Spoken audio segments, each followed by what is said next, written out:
Hello মা, নিজেদের পছন্দ অনুযায়ী আমাকে বিয়ে দিয়েছিলে না? আমি জানতাম এই ছেলে একদিন আমাকে ঠকাবে। দেখো আমি তোমাকে কি ভিডিও দিয়েছি। কি হলো মা, এখনো আসছে না কেন?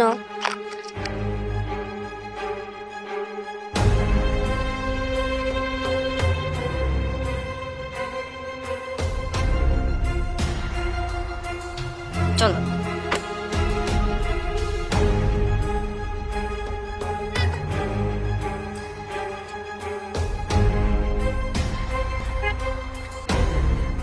এই বলো কোথায়?